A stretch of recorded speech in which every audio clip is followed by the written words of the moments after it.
Study India पर अपने सभी विद्यार्थियों का स्वागत है और मैं हूं डॉक्टर संतोष पांडे।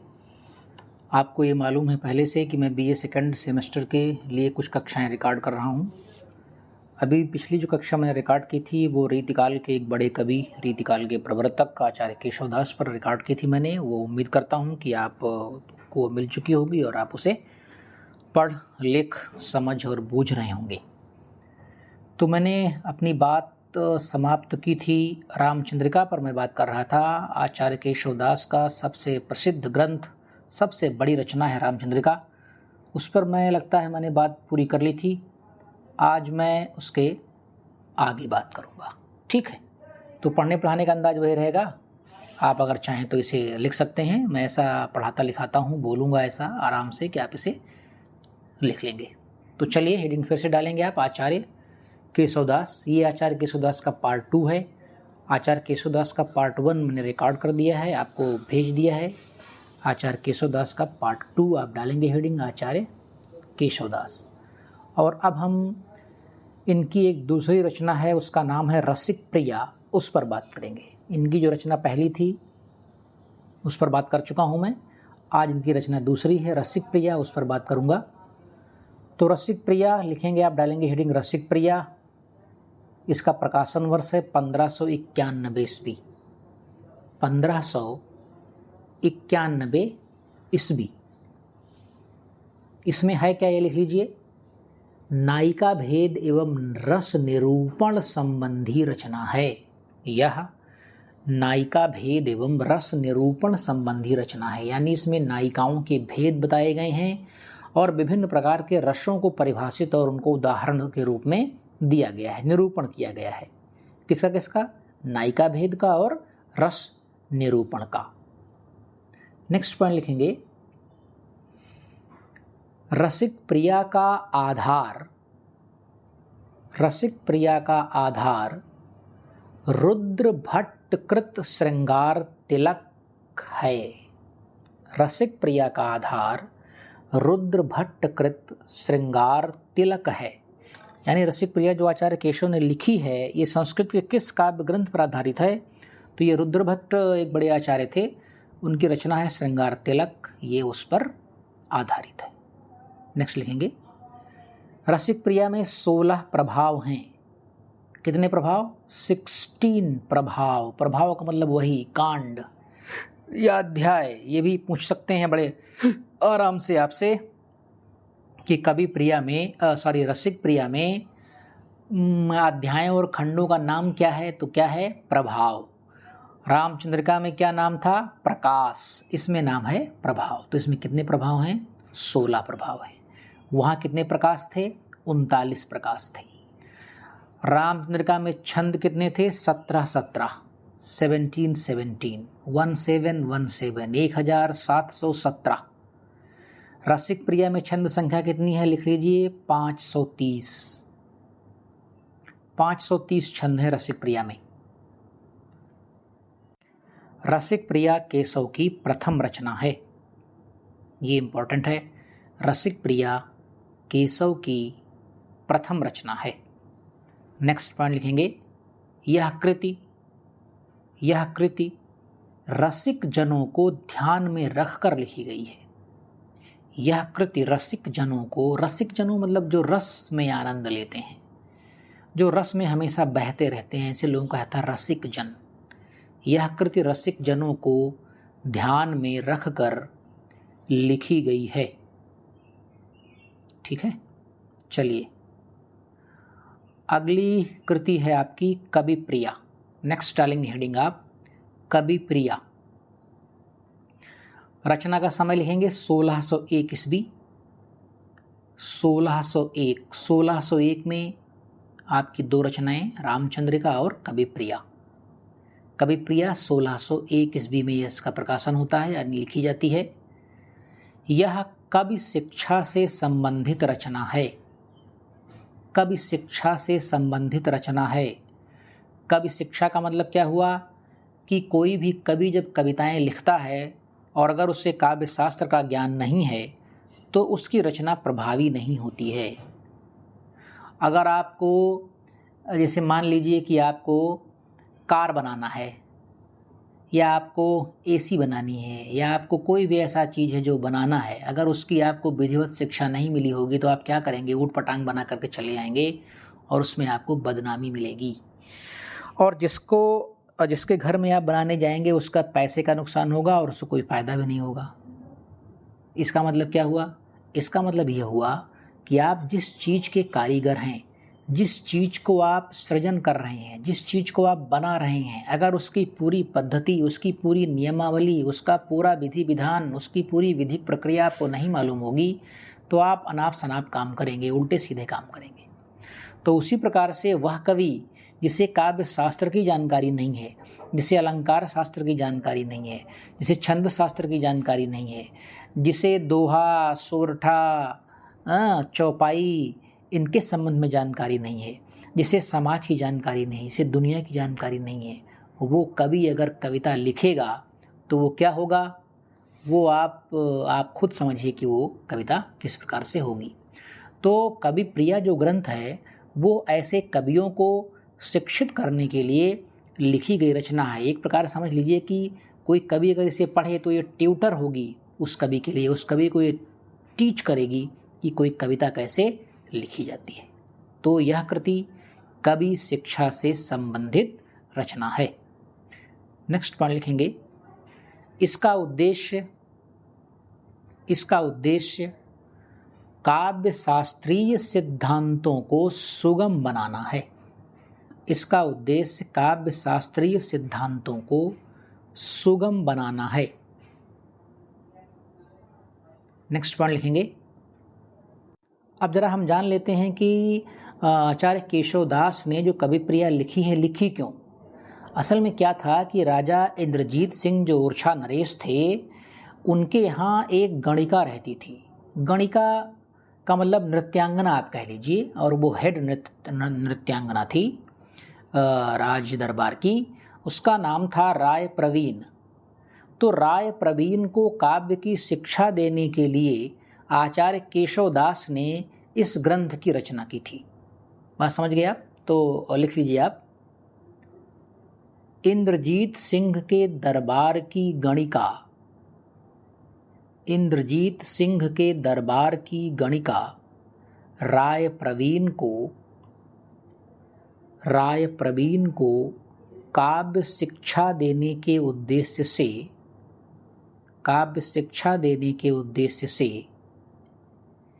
केशवदास ने इसकी रचना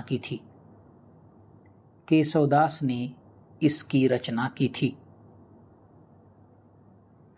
नेक्स्ट पॉइंट लिखेंगे, कवि प्रिया में ही केशव के वंश का परिचय मिलता है। कवि प्रिया में ही केशवदास के वंश का परिचय मिलता है। यह मुख्य रूप से अलंकारों पर लिखी गई है। ठीक है, अलंकारों का मतलब इसमें बहुत विधिवत विवेचन किया गया है। नाम क्या है? कवि प्रिया। ठीक है, और ऊपर जो मैंने लिखवाई आपको रसिक प्रिया जो है उसमें मुख्य रूप से रसों का वर्णन किया गया है। तो रसों के आधार पर लिखी गई है रसिक प्रिया, और अलंकारों के आधार पर लिखी गई है कवि प्रिया। ये जरा आप ध्यान रखेंगे, कवि प्रिया रस पर आधारित है, कवि प्रिया अलंकार पर आधारित है, और रसिक प्रिया रस पर। रसिक प्रिया में देखो रसिक रस आ रहा है, रसिक प्रिया यानी रसिक में रस आ रहा है, तो यानी रस पर लिखी गई है, और कवि प्रिया यानी अलंकार पर लिखी गई है। इसे आप जरा सा याद रखेंगे। चलिए अगला पॉइंट हम लिखेंगे। अगली रचना हम लिखेंगे आपकी वीर सिंह देव चरित्र या वीर चरित्र, इसे दोनों नाम से जाना जाता है, वीर सिंह देव चरित्र या वीर चरित्र। ये लिखी गई थी 1606 ईस्वी में। प्रबंधात्मक शैली में रचित है। पहला पॉइंट लिखेंगे, यह प्रबंधात्मक शैली में रचित है। नेक्स्ट, इसमें आश्रयदाता वीर सिंह के चरित्र का गुणगान किया गया है।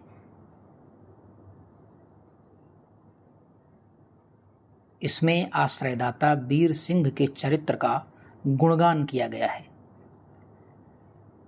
और महत्वपूर्ण बात यह है कि यह एक प्रशस्ति काव्य है।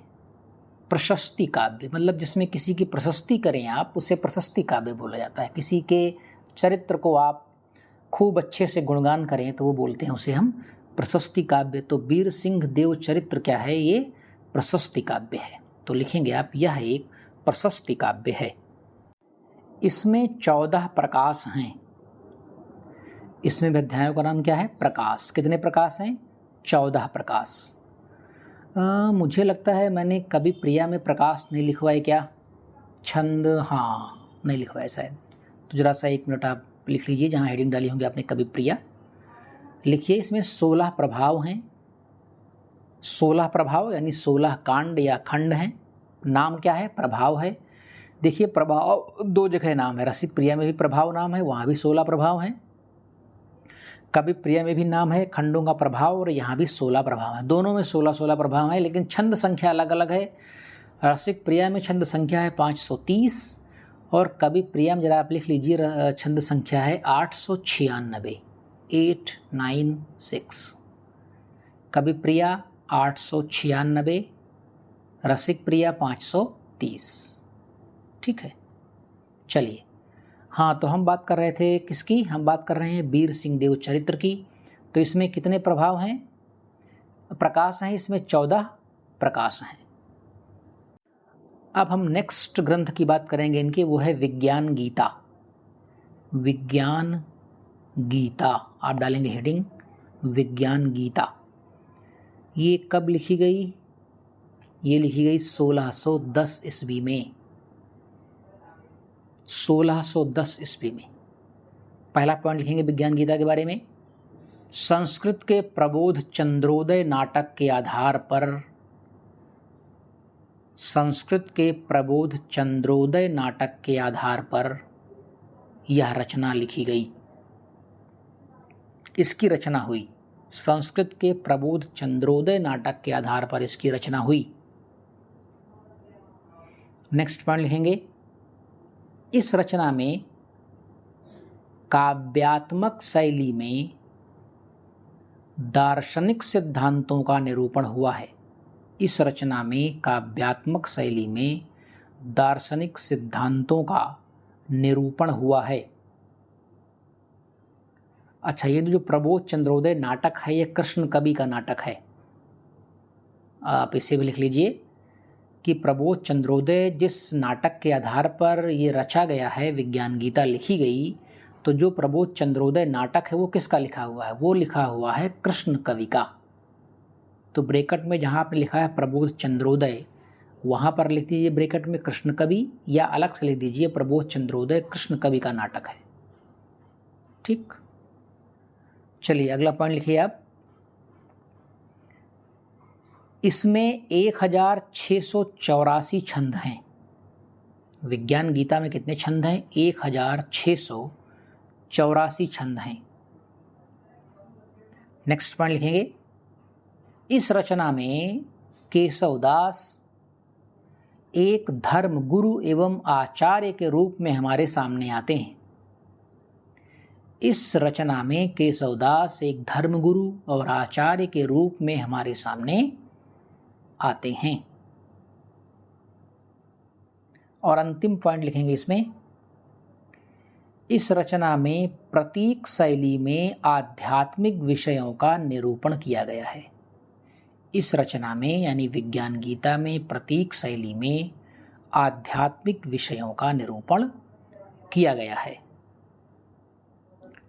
नेक्स्ट पॉइंट लिखेंगे, नहीं हमें लगता है समाप्त हो गया ये विज्ञान गीता। अगली हेडिंग लिखेंगे आप जहांगीर जस चंद्रिका। ये इनकी अंतिम रचना है, जहांगीर जस चंद्रिका। रचना इसकी होती है 1612 ईस्वी में। 1612 ईस्वी में। पहला पॉइंट आप यह लिख देंगे कि यह है आचार्य केशव की अंतिम रचना है। यह आचार्य केशव की अंतिम रचना है। इसमें जहांगीर के यश और वैभव का वर्णन हुआ है। जहांगीर सम्राट जो था, केंद्रीय सत्ता का सम्राट था, तत्कालीन सम्राट थे जहांगीर। जब केशवदास जी थे तो उसमें तत्कालीन केंद्रीय सत्ता का सम्राट कौन था? जहांगीर। इसमें जहांगीर के यश और वैभव का वर्णन हुआ है। यह एक प्रशस्ति काव्य है। प्रशस्ति काव्य क्यों है? क्योंकि इसमें जहांगीर के चरित्र का गुणगान किया गया है, इसलिए प्रशस्ति काव्य है। केशवदास ने 2 प्रशस्ति काव्य लिखे हैं। एक वीर सिंह देव चरित्र, जिसमें अपने आश्रयदाता वीर सिंह के चरित्र गुणगान किया है, तो वो प्रशस्ति काव्य है। और दूसरा प्रशस्ति काव्य है जहांगीर जशोधर का, और इसमें भी केशवदास जी ने जहांगीर के वैभव और गुणों का वर्णन किया है। ठीक है, अगला पॉइंट लिखेंगे आप। चलिए अगला लिखेंगे आप। अब ये हमारा समाप्त हो गया यहाँ पर आचार्य केशव की, ये जहांगीर जशोधर का थी, 1612 अंतिम रचना है, प्रशस्ति काव्य है। अब चलिए इनकी कुछ अन्य रचनाओं के भी बारे में बात कर लेते हैं। अन्य रचनाओं में इनकी आप लिखेंगे पहली रचना रतन बामनी। रतन बामनी रचना काल के संबंध में इसमें ज़रा संदेह है, इसलिए रचना काल इसका एग्जैक्टली मालूम नहीं है, इसलिए आप इसमें कुछ नहीं लिखेंगे, आप लिखेंगे केवल रतन बामनी। अगला पॉइंट इसमें लिखेंगे, इस रचना में इंद्रजीत सिंह के भाई कुंवर रतन सेन की वीरता और शौर्य का वर्णन है। इस रचना में इंद्रजीत सिंह के भाई कुंवर रतन सेन की वीरता और शौर्य का वर्णन है। नेक्स्ट पॉइंट लिखेंगे,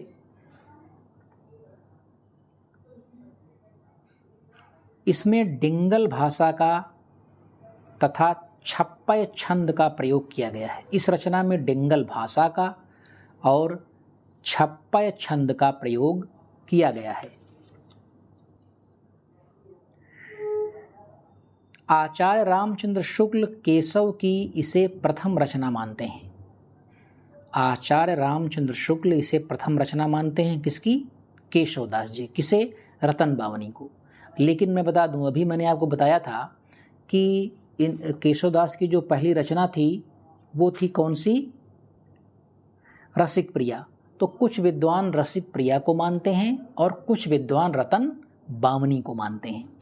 पेपर में आपके आएगा तो दोनों में से कोई एक ही रहेगा, या तो रतन बावनी रहेगी या तो रसिक प्रिया रहेगी, और या तो सीधे सीधे लिखा रहेगा कि आचार्य शुक्ल किसे पहली रचना मानते हैं, तो आचार्य शुक्ल केशव की पहली रचना किसे मानते हैं? रतन बावनी को मानते हैं। भाषा क्या है इसकी? डिंगल है। छंद कौन सा इसमें प्रयुक्त है? छप्पय छंद। किस पर आधारित है ये? इंद्रजीत सिंह के भाई कुंवर रतन सेन पर आधारित है ये। ठीक, एक पॉइंट और लिख देंगे, इसमें वीर रस का अद्भुत वर्णन हुआ है। इसमें वीर रस का अद्भुत वर्णन हुआ है। और अंतिम पॉइंट लिखेंगे इस रचना की, रतन बावनी में 53 छंद हैं, 53। रतन बावनी में 53 छंद हैं। नेक्स्ट डालेंगे हेडिंग आप छंदमाला। छंदमाला। देखिए केशवदास जी ने 3 लक्षण ग्रंथ लिखे हैं। ध्यान रखेंगे आप, केशवदास ने 3 लक्षण ग्रंथ लिखे हैं। पहला रसिक प्रिया है, दूसरा कवि प्रिया है, और तीसरा है छंदमाला। तो चाहे तो आप लिख लीजिए केशवदास के 3 लक्षण ग्रंथ, रसिक प्रिया, कवि प्रिया, छंदमाला। रसिक प्रिया रसों पर आधारित है, कवि प्रिया में अलंकारों का वर्णन है, और छंदमाला में क्या वर्णन है? छंदों का वर्णन है। ये 3 काव्य शास्त्रीय ग्रंथ हैं। चाहे इन्हें आप काव्य शास्त्रीय ग्रंथ कहें और चाहे आप इसे लक्षण ग्रंथ कहें, आप बिल्कुल कंफ्यूज मत होइएगा। ये दोनों नाम से जाने जाते हैं, रसिक प्रिया, कवि प्रिया, छंदमाला। ये जाने जाते हैं लक्षण ग्रंथ के भी नाम से, और ये जाने जाते हैं काव्य शास्त्रीय ग्रंथ के भी नाम से।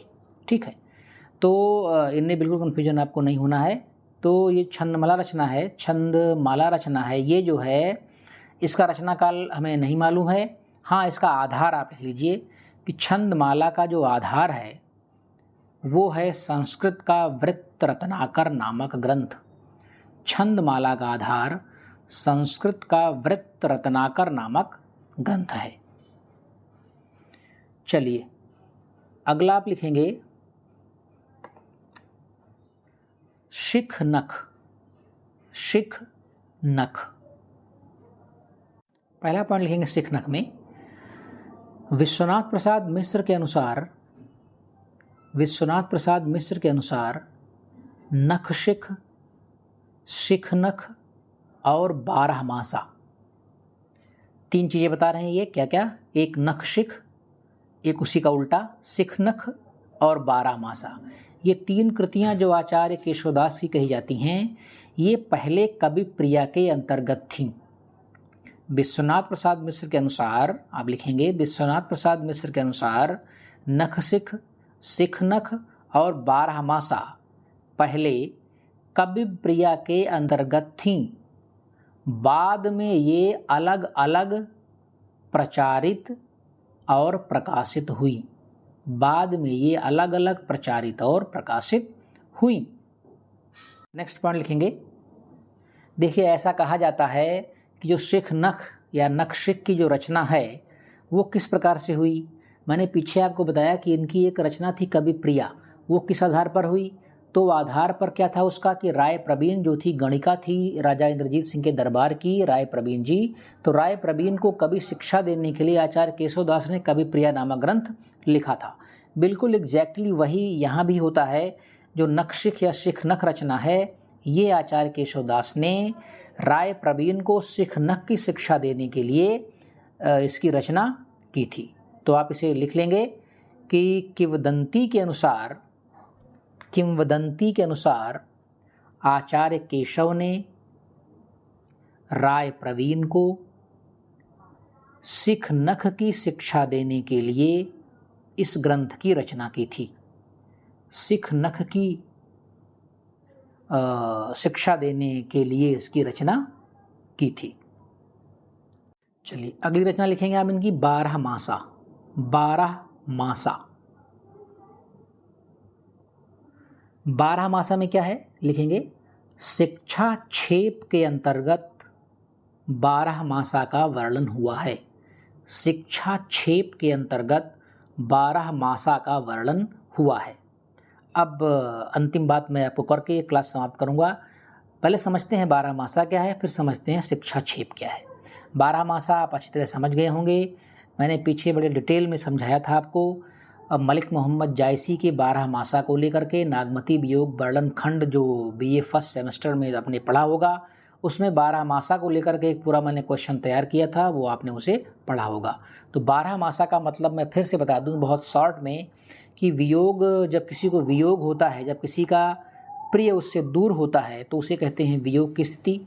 तो वियोग की स्थिति में 12 महीनों में, हिंदी के जो 12 महीने हैं, उन 12 महीनों में वियोग की स्थिति में किस प्रकार से वियोगिनी की स्थिति होती है उसका वर्णन जहाँ पर किया जाता है उसे हम कहते हैं 12 मासा। अब समझ लेते हैं क्या कहते हैं शिक्षा क्षेप क्या है। तो शिक्षा क्षेप का मतलब होता है कि अपने प्रियतम को, जिससे आप बहुत प्रेम करते हैं, उसको कोई जुगाड़ लगा करके, अगर वो कहीं विदेश जा रहा है, वो तुमसे दूर हो रहा है, वो कहीं बाहर जा रहा है, तो कुछ जुगाड़ लगाइए, कुछ युक्ति लगाइए कि वो बाहर या विदेश ना जा सके। इसको बोलते हैं शिक्षा क्षेप। यानी अपने प्रिय को विदेश जाने से रोकने के लिए जो युक्ति की जाती है, जो जुगाड़ किया जाता है, उसको बोलते हैं शिक्षा क्षेप। मैं समझता हूँ ये आपको बात समझ में आ गई होगी। तो चलिए मैं इस क्लास को यहीं पर समाप्त करता हूँ। आप इसे पढ़े लिखें। अगली वीडियो में हमारी मुलाकात होगी। ये केशवदास का पार्ट 2 है। केशवदास का पार्ट 3 इसके बाद मैं रिकॉर्ड करूँगा और वो आपको बहुत जल्द मिल जाएगी। ठीक है, नमस्कार।